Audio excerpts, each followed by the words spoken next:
ആദ്യം കോഴിക്കോട്ടേക്കാണ്. കോഴിക്കോട് പലയിടത്തും വെള്ളക്കെട്ട് രൂക്ഷമാണ്. കുറ്റിക്കാട്ടൂരിൽ വെള്ളം കയറിയിട്ടുണ്ട്. അഞ്ജന സുകുമാരനാണ് വിവരങ്ങളുമായി ചേരുന്നത്. അഞ്ജന, ഇപ്പോൾ കോട്ടൂളിയിലെ കാര്യമൊക്കെ അല്പസമയം മുമ്പ് അഞ്ജന പറഞ്ഞതാണ്. ജില്ലയിൽ ഇപ്പോഴും മഴയുണ്ട്. അതിതീവ്ര മഴ എവിടെയെങ്കിലും ഒക്കെ പെയ്യുന്നുണ്ടോ? എങ്ങനെയാണ് അറിയിപ്പുകൾ നൽകിയിരിക്കുന്നത്? ഇപ്പോൾ ഈ വെള്ളക്കെട്ട് വിവിധ ഇടങ്ങളിൽ എങ്ങനെയാണ്? പ്രശ്നം തന്നെയാണോ? വെള്ളക്കെട്ട് ഇപ്പോഴും പ്രശ്നമായി തന്നെ നിലനിൽക്കുകയാണ്. മഴ ഇപ്പോഴും തോർന്നിട്ടില്ല. ശക്തി കുറഞ്ഞു എന്ന് മാത്രമേ ഉള്ളൂ. എന്നാലും ചാറ്റൽ മഴയുമായും ചെറിയ രീതിയിലുള്ള ശക്തി പ്രാപിച്ചുകൊണ്ടുമൊക്കെ മഴ ഇപ്പോഴും തുടരുന്നുണ്ട്. ഞാനിപ്പോൾ നിൽക്കുന്നത് കുറ്റിക്കാട്ടൂർ അങ്ങാടിയിലാണ്. ഇവിടെ ഈ റോഡ് മൊത്തം വെള്ളത്തിൽ നിറഞ്ഞിരിക്കുകയാണ്. ഇത് സമീപത്തെ കടകളിലേക്ക് ഉൾപ്പെടെ ചില വ്യാപാര സ്ഥാപനങ്ങളിൽ ഉൾപ്പെടെ വെള്ളം കയറിയിട്ടുണ്ട്. റോഡിൽ നോക്കിയാൽ തന്നെ കാണാം വലിയ രീതിയിൽ വെള്ളക്കെട്ടുണ്ട്. വാഹനങ്ങൾക്കൊക്കെ കടന്നു പോകാൻ ഏറെ പ്രയാസമുണ്ട്. ആളുകൾ ഉൾപ്പെടെ ഏറെ പ്രയാസപ്പെട്ടാണ് നടന്നു പോകുന്നത്. തൊട്ടപ്പുറത്തുള്ളൊരു വഴിയാണ്. ഇവിടെ റോഡ് ക്ലോസ്ഡ് എന്ന് എഴുതി വെച്ചിരിക്കുന്നത് കാണാം.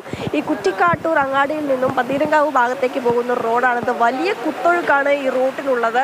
വലിയ രീതിയിൽ തൊട്ടപ്പുറത്തു നിന്നും വെള്ളം ഒലിച്ചിറങ്ങി ഈ റോഡിലൂടെ പോവുകയാണ്. ഇവിടെയൊക്കെയുള്ള വീടുകളിലേക്ക് ഉൾപ്പെടെ വെള്ളം കയറിയിട്ടുണ്ട്. ചില ആളുകൾ വീടുകളിൽ നിന്ന് മാറി താമസിക്കുക കൂടെ ചെയ്തിട്ടുണ്ട്. ഏതായാലും വലിയ രീതിയിൽ ഇന്നലത്തേക്കാൾ കൂടുതൽ വെള്ളം ഇവിടെ ഇന്ന് ഉണ്ട് എന്നുള്ളതാണ് നാട്ടുകാർ ഉൾപ്പെടെ പറയുന്നത്. ചേട്ടാ, ഇന്നലെയൊന്നും ഇത്ര വെള്ളം ഇവിടെ ഉണ്ടായിരുന്നില്ല അല്ലേ?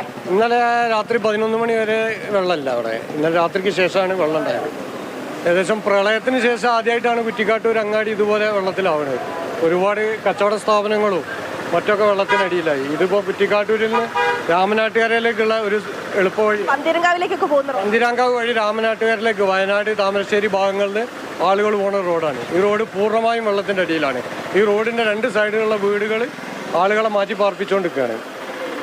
വ്യാപാര സ്ഥാപനങ്ങളുണ്ട്, തൊട്ടപ്പുറത്ത് കടകളുണ്ട്, മെഡിക്കൽ സ്റ്റോർ ഉണ്ട്, ചെരുപ്പ് കട ഒക്കെ ഉൾപ്പെടെ ഉണ്ട്. അപ്പോൾ അവിടേക്കൊക്കെ വെള്ളം കയറിയിട്ടുണ്ട്. തീർച്ചയായിട്ടും നമുക്ക് കാണാൻ കഴിയും. സകല വീടുകളിലും വെള്ളം കയറിയിട്ടുണ്ട്. ഇന്നലെ രാത്രി അർദ്ധരാത്രിയോട് കയറിയതായതുകൊണ്ട് പല ആളുകൾക്കും സാധനങ്ങളൊന്നും എടുത്തു മാറ്റാൻ കഴിയാത്തതുകൊണ്ട് ഒരുപാട് സാധനങ്ങൾ നഷ്ടപ്പെട്ടെന്ന് വ്യാപാരികൾ പറയുന്നുണ്ട്. നമുക്ക് കാണാൻ കഴിയും. റോഡ് തന്നെ ഏകദേശം ബ്ലോക്കായ അവസ്ഥയിലാണ്. ഇന്നലെ ഏകദേശം രാത്രി 1 മണിക്ക് ഇവിടെ മാമ്പുഴത്തോട്ടിൽ ഒരു ഓട്ടോറിക്ഷ മറിഞ്ഞിട്ടുണ്ട്. പുറത്തുനിന്ന് ആളെയായിട്ട് വന്ന് ഇറക്കി പോകുമ്പോൾ റോഡും തോടും ഒരുപോലെ ആയപ്പോൾ തോട്ടിലേക്ക് മറിഞ്ഞതാണ്. ആള് നീന്തി രക്ഷപ്പെട്ട് ആളുകളൊക്കെ തെരഞ്ഞിട്ട് കിട്ടിയില്ല. കാരണം 10-20 അടി വെള്ളമുണ്ട്, അടിയൊഴുക്കുണ്ട്. ഓട്ടോ ഇതുവരെ കിട്ടിയില്ല. രാത്രി പെട്ടെന്ന് വെള്ളം ഇരിച്ചു കയറുകയായിരുന്നു. അതെ, ഇന്നലെ 10 മണിക്ക് ശേഷം പെട്ടെന്ന് വെള്ളം വന്നതാണ്. പ്രളയത്തിന് ശേഷം ആദ്യമായിട്ടാണ് വരുന്നത്. അപ്പോൾ ആ ഓട്ടോ ഇതുവരെ കിട്ടിയില്ല. ഓട്ടോ മാമ്പഴത്തോട്ടിലാണ്. ആളുകൾ ഇന്നലെ രാത്രി കുറേ തെരച്ചിൽ നടത്തി. ഡ്രൈവർ നീന്തി രക്ഷപ്പെട്ട് ആളെ ഇറക്കി വരുമ്പോൾ ആയതുകൊണ്ട് ഒരു വലിയൊരു അപകടം ഒഴിവായി. അതിൽ പാസഞ്ചറിൻ്റെ അവരെ ഇറക്കി തിരിച്ചു വരുമ്പോഴാണ്. എവിടെ നിന്നാണ് ഈ വെള്ളം ഇങ്ങോട്ട് ഒലിച്ചിറങ്ങുന്നത്? തൊട്ടപ്പുറത്ത് വല്ല പുഴയോ മറ്റോ ഉണ്ടോ? ഇവിടെ മാമ്പഴത്തോടാണ് കാര്യമായിട്ടുള്ളത്. പിന്നെ ചാലിയാറിൽ വെള്ളം പൊന്തിയതാണോ എന്നറിയില്ല. അതുപോലെ ഈങ്ങാമ്പുഴ ഭാഗത്ത് ഇറങ്ങിയ വെള്ളമൊക്കെ ഇങ്ങോട്ടേക്ക് വരുന്നത്. ഇന്നലെ വ്യാപകമായിട്ട് വെള്ളമുണ്ട്. ആ വെള്ളം ഇവിടേക്ക് എത്തിച്ചേരാനാണ് സാധ്യത. അല്ലാതെ ഇവിടുത്തെ വെള്ളം ആവാൻ സാധ്യതയില്ല. കാരണം ഇന്നലെ രാത്രിക്ക് ശേഷം പെട്ടെന്നുണ്ടായതാണ്. അതിന് കാര്യമായിട്ട് മഴയൊന്നും പെയ്തില്ല. എന്നിട്ട് ഇത്ര വെള്ളം ഇവിടെ ഉണ്ടായത് മറ്റു ഭാഗങ്ങളിലുള്ള വെള്ളം ഇവിടേക്ക് എത്തിയതാവാനാണ് സാധ്യത. രാത്രിയിൽ മഴയുടെ ശക്തി കുറവായിരുന്നു, കാര്യമായിട്ട് പെയ്തിട്ടുണ്ടായിരുന്നില്ല. എങ്കിൽ പോലും ഇവിടെ വലിയ വെള്ളക്കെട്ടുണ്ടെന്നുള്ളതാണ്. ഇന്നലെ വ്യാപകമായിട്ട് നേരം വെളുക്കുന്നവരെ മഴയുണ്ട്, പക്ഷെ ശക്തിയുള്ള മഴയൊന്നുമില്ല. ഇത്ര വെള്ളം പൊന്തേണ്ട ഒരു മഴ പെയ്തില്ല. അപ്പോൾ മറ്റു ഭാഗത്തുള്ള വെള്ളം ഇങ്ങോട്ട് വരാനാണ് സാധ്യത, അതാവാനാണ് സാധ്യത. അദ്ദേഹം പറയുന്നതനുസരിച്ച് വലിയ രീതിയിലാണ് ഇന്നലെ രാത്രിയോടെ ഇവിടേക്ക് വെള്ളം കയറിയിട്ടുള്ളത്. വെള്ളം ഇരിച്ചെത്തുകയായിരുന്നു.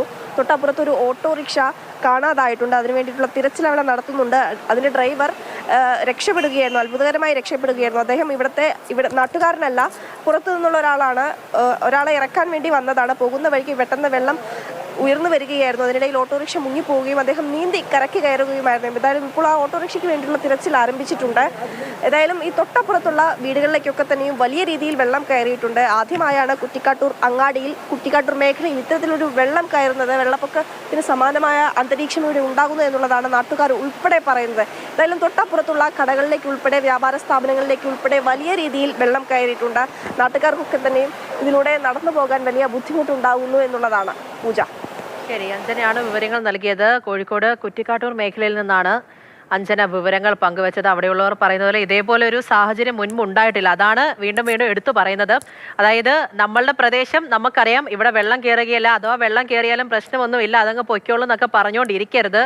ആ രീതിയിൽ തന്നെ കാലാവസ്ഥയൊക്കെ മാറി മറിയുന്നുണ്ട്. എപ്പോൾ എന്താണ് ഉണ്ടാവുക എന്ന് പറയാൻ പറ്റാത്ത രീതിയിലുള്ള അവസ്ഥയിലേക്കാണ്. അതുകൊണ്ട് എന്തെല്ലാം നിർദ്ദേശങ്ങൾ നമ്മുടെ ഭരണ സംവിധാനങ്ങൾ നൽകുകയാണെന്നുണ്ടെങ്കിൽ അതെല്ലാം ഒന്ന് ശ്രദ്ധിക്കുക വേണം.